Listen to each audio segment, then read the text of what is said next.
Greetings. This part 2 of Making Tubies doesn't start at the beginning. So if you want to have directions for making a mock-up, cutting out uppers and inner tube soles, and then punching the stitching holes, please look at part 1 of the Tubies series. Then you will be ready to start with this video.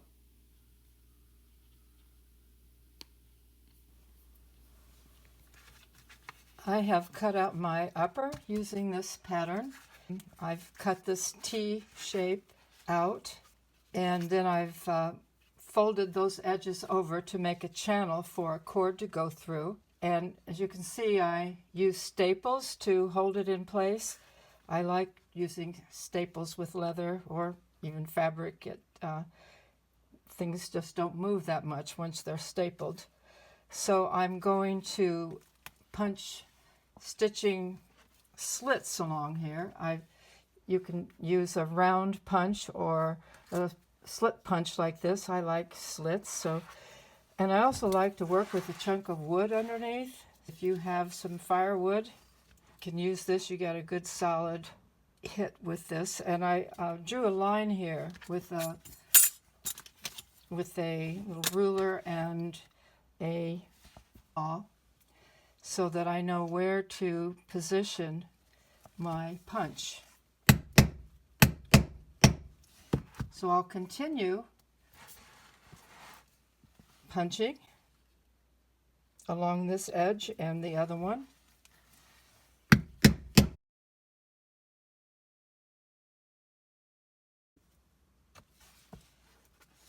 I have punched the slits along the heel part of the upper so that I can make channels. And before I start stitching the shoe together, if the child who you're making this for lives in an area where where it's very wet, parasites might get into the seam on the shoe, you can add this little toe piece.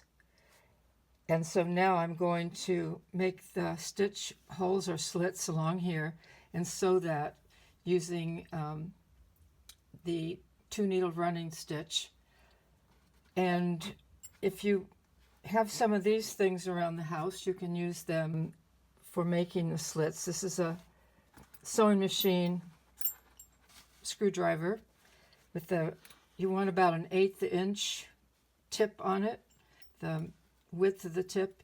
Here's another one that's just a little bit bigger. Then this is something you can buy from a leather shop that is a 0-0 punch.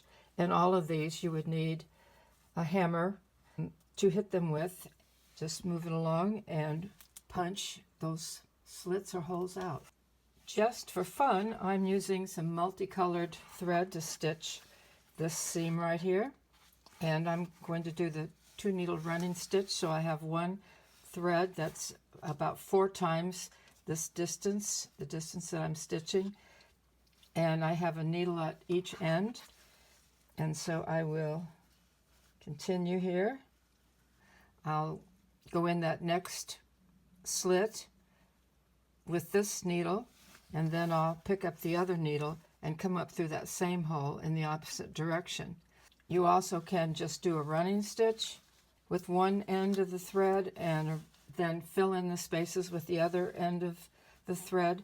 It doesn't look quite as nice as if you do the 2 threads at the same time, but that's up to you.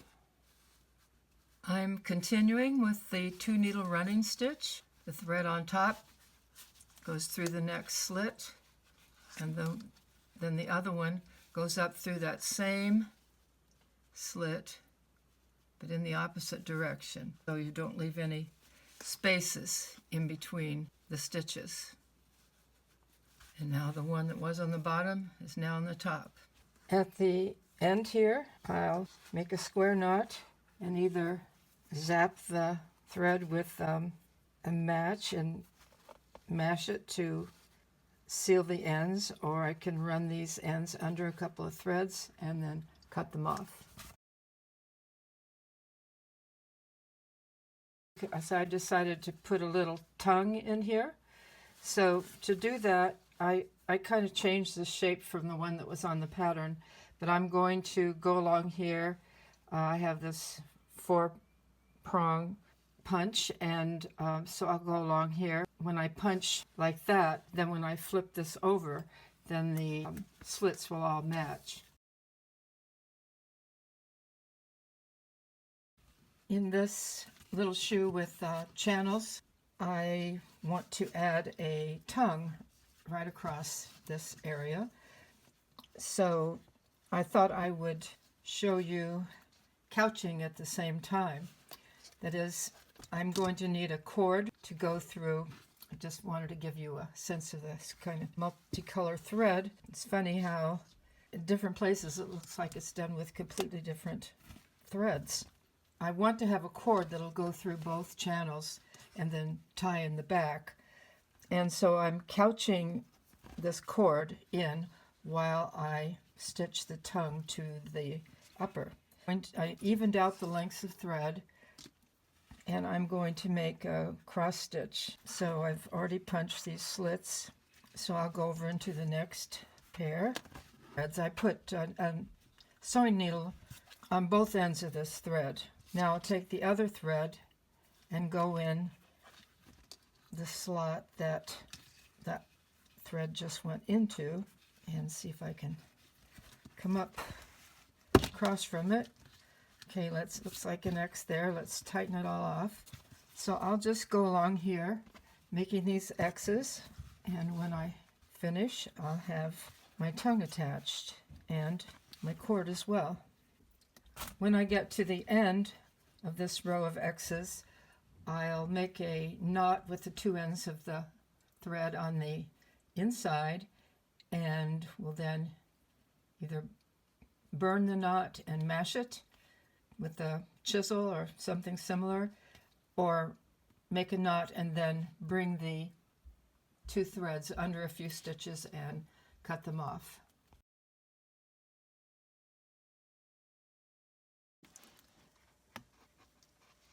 Looking at the heel tab, I need to have 2 slots punched in there to bring this cord, the ends of the cord, through. You can use a chisel and just make a slit, or a big screwdriver and with a hammer on top of it, and make slits if you don't have a slot punch like you see here.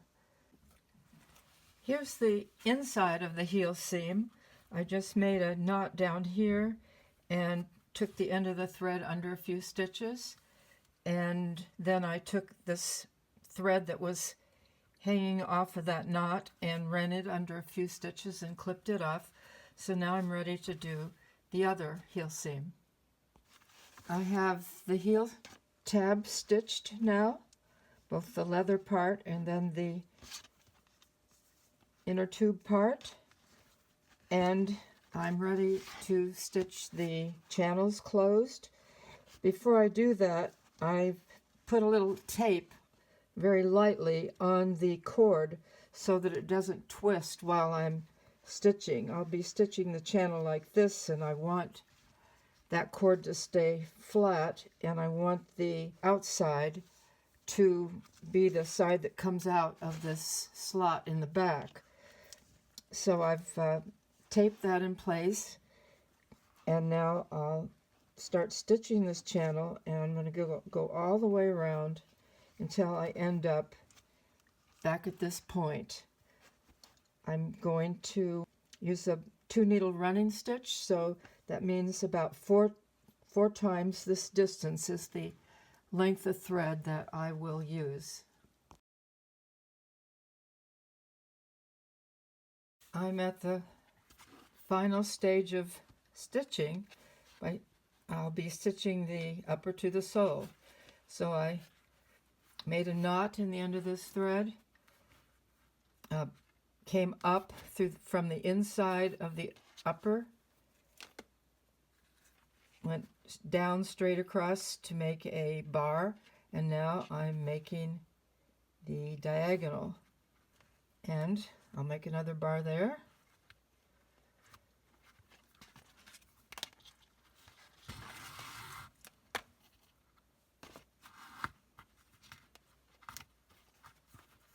Pull the stitches nice and tight. Getting those Z forms. Time for another diagonal.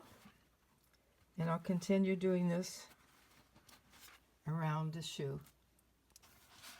I'm just finishing the stitching on this crazy looking shoe. It could have been just a plain brown shoe if I'd used brown thread, but instead this is what I've got. As I finish up the stitching here of the upper to the sole, I had this brainstorm of maybe a piece of inner tube couched along this seam would make it more waterproof. So I cut a strip of inner tube about 3/8 of an inch wide as I finish up the stitching.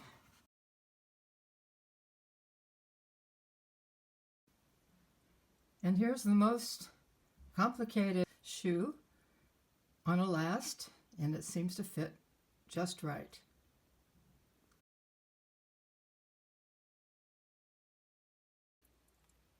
I decided to have some fun with this little shoe and show some of the variations that can happen. So here I took out the channel and the small tongue and added a bigger tongue of a different color, and when I took out the channel, I just had the sides extend up and made some little holes so that I could draw a cord through. Continuing to create different styles of shoes from this one pattern, I've now made an espadrille. And if your top line, if you try that on before stitching and it's a little loose, you can pull those stitches just a little bit with each one and make a tighter top line. Here's another style. I've got a Mary Jane here. So I put a strap and a buckle tab on this and cut the top line down so it's rounded.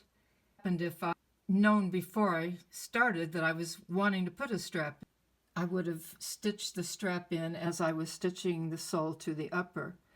I was disappointed that I had cut this pointed top line so low, and then I remembered the words of a teacher who said, "Don't call it a mistake, make it a feature."